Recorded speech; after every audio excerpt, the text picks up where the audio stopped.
वारिस भाई सुनिए, बहुत बड़ा कन्वीनियंट है आप लोग के लिए, कांग्रेस पार्टी के लिए, सपा के लिए, कि बाबा साहब के कंधों का इस्तेमाल करके संविधान की गोली चलाते रहिए, उसके पीछे बचते रहिए। तो ठीक है, बाबा साहब की सब बात मानते हैं आप लोग, सब बात मानते हैं ना। तो बाबा साहब ने अपने किताब में ही लिखा था भारत पाकिस्तान के विभाजन के समय कि अगर इस देश के मुसलमानों को चुनना पड़ेगा तो पहले वो धर्म चुनेंगे, बाद में राष्ट्र चुनेंगे, इसलिए पाकिस्तान चले जाना चाहिए। तो चले जाओ पाकिस्तान बाबा साहब की बात मान के। ये बात बाबा साहब की नहीं मानेंगे ना, फिर कहेंगे कि नहीं हम तो हिंदुस्तान के बच्चे हैं। हमने तो जिन्ना की टू नेशन थियरी को ठुकरा दिया। अरे आपकी डुप्लीकेसी, अपने हिसाब से आप चीजों को पिकअप करते हो, अपने हिसाब से पिकअप करते हो। संविधान, सुप्रीम कोर्ट का जब फैसला है राम मंदिर के बारे में, तो यही ओवैसी साहब थे, सुप्रीम कोर्ट इज नॉट फॉलिएबल। यही अपने हिसाब से हर चीज को पिकअप करना है ना, पिकअप चूज वो नहीं चलेगा।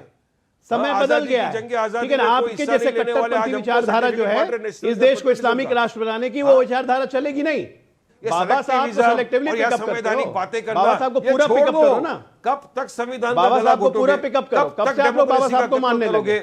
शरिया लगाने वाले बाबा साहब को मानेंगे? अरे आज तो देश में हो गया रूबिका जी, बुर्का पहनने वाली महिला बाबा साहब को मानेंगे? तकलीफ हो जाती है, केस कर बुर्का का देते हैं, समर्थन, हिजाब का समर्थन, ट्रिपल तलाक का समर्थन बाबा साहब को मानेंगे? बाबा साहब ने कहा यूनिफॉर्म सिविल कोड लगाने, समर्थन दोगे? इसकी हालत कर दिया आप लोग ने अजय आलोक। संविधान में लिखा है यूनिफॉर्म सिविल कोड होना चाहिए, बाबा साहब ने लिखा है, समर्थन करेंगे पार्लियामेंट में? रस्ते पे तो बात मानते ही हो। देखिए भाग गए बाबा साहब के नाम से, प्रावधान में अरेस्ट करते हो। बाबा साहब का कंधा चाहिए खाली।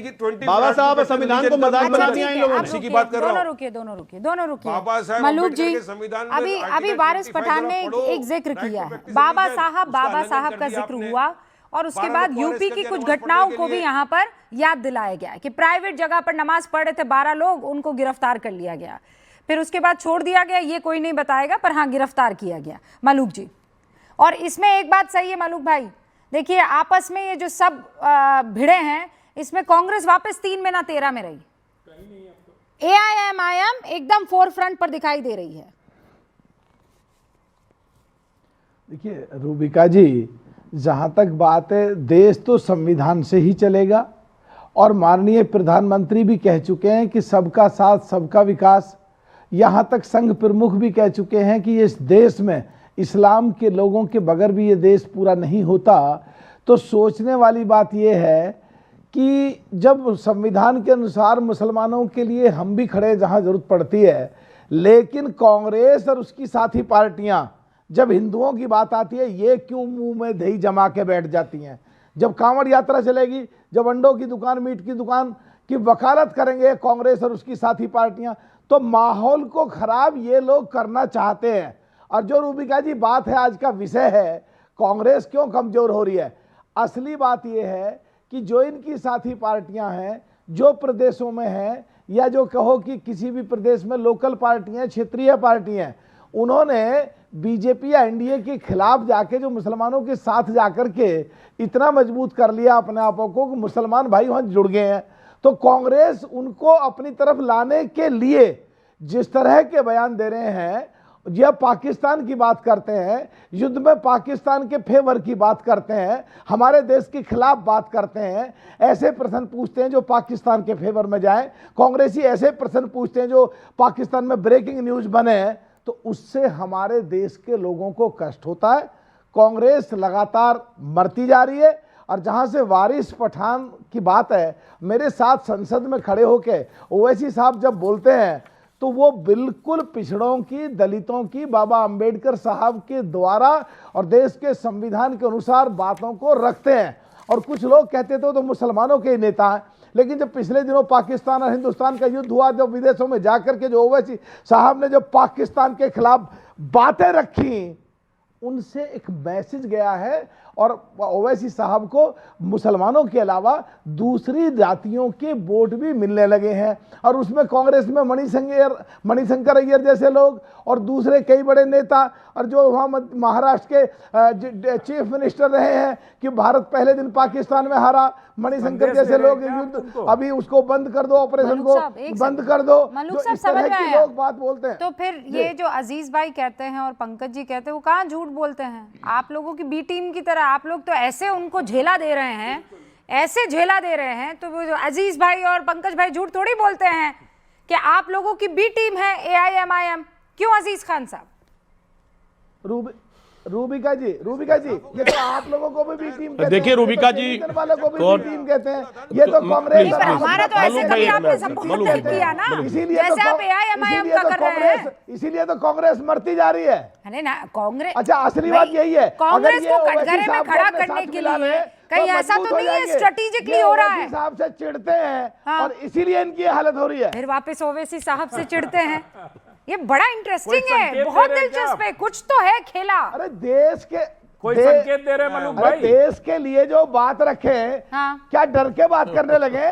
अगर बिहार में 6 सीट मांग रहे थे और 6 वो जीत के आए हैं और कांग्रेस ने खुद अपना बंटाधार करा, आरजेडी का बंटाधार करा, अगर ये उन्हें इज्जत के साथ मिला ले तो मजबूत हो जाएंगे।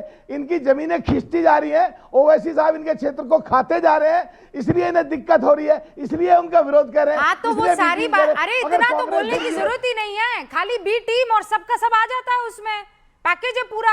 अजीज भाई जवाब दीजिए। कह रहे हो ये देश की बात ना करें, देश के लोगों की बात ना करें। अजीज भाई, रूबिका जी, अरे भाई मलूक जी बोल चुके। देखिए रूबिका जी, आपने जो बोला ना कि कुछ तो खेला है, वो मुझे भी लगने लगा कुछ खेला है। हम अंदाजा लगा रहे थे, लेकिन ये क्लियर हो रहा, स्पष्ट हो रहा है। खैर करना भी चाहिए और अच्छी बात भी है, और सीटों की वकालत भी करनी चाहिए, बात भी रखनी चाहिए हमेशा साथी। अरे भाई मलूक जी सुनो यार एक मिनट। अरे सर बोलने दीजिए, सर मलूक सर बोलने दीजिए। देखिए एक बात आप समझिए, इस पूरे मीटिंग में जो मैंने महसूस किया, देखिए जो हमारे देश के प्रधानमंत्री महोदय ने जो बात को रखा, वो कुछ बातें तो मेरे समझ में आएगी, बिल्कुल ठीक बात कही। बात क्या समझ में आई कि हमेशा अपने हार का या जीत का और अपने अंदर जो नेगेटिविटी है, जो हमारे आसपास की नेगेटिव चीजें हैं, हम जब कोई काम करते हैं तो उसमें समीक्षा करनी चाहिए, बिल्कुल करनी चाहिए। ये एक बेहतर लोकतंत्र के लिए, एक बेहतर पार्टी चलाने के लिए, एक बेहतर काम करने के लिए समीक्षा बहुत अहम है, बिल्कुल समीक्षा होनी चाहिए। लेकिन अगर समीक्षा नहीं होता है तो कमियों का एनालिसिस आप नहीं कर पाएंगे, जो कि शायद ऐसी कमियां हैं, ऐसी कमियां कांग्रेस में है, इसमें कोई दौरा नहीं। कुछ बातें और मैंने सोचा, देखिए बीजेपी से कई चीजें ऐसी जो बीजेपी से सीखने के लायक भी हैं और समझने लायक है, कि जैसे समीक्षा की बात की, और दूसरा एक बात जो बीजेपी के अंदर खास बात है, उसके नेताओं के अंदर और उनके कार्यकर्ताओं के अंदर। सोच रही, रुकिए ना अभी थोड़ा। अरे सर मेरी बात आप सुनेंगे नहीं? मलूक जी अरे मेरी बात सुन ले सर, सुन ले आप सर, सुन ले सर। क्या खास बात है कि एक चुनाव जीतने के बाद माननीय प्रधानमंत्री महोदय ने भी कहा, वो दूसरे चुनाव की तैयारी पे लग जाते हैं। जो जिम्मेदारी कार्यकर्ता देता है, जिस पद के लिए वो चुने जाते हैं, उस पद को निर्वहन नहीं करते, जनता का काम नहीं करते। उनको चुनाव जीतना मकसद है, उनको काम करना मकसद नहीं होता है। आप पूरा एक आंकड़ा ले ले, 2014 से लेकर के अब तक का आंकड़ा ले, जो भी चुनाव जीते गए हैं, चुनाव तो जीत जा रहे हैं किन्हीं भी परिस्थितियों में, क्योंकि तमाम उसके हालात हैं, बहुत सारे पॉइंट्स हैं, वो अलग अलग, उस पर भी चर्चा नहीं किया जा सकता। लेकिन चुनाव जीतने के बाद जनता को धोखा देना,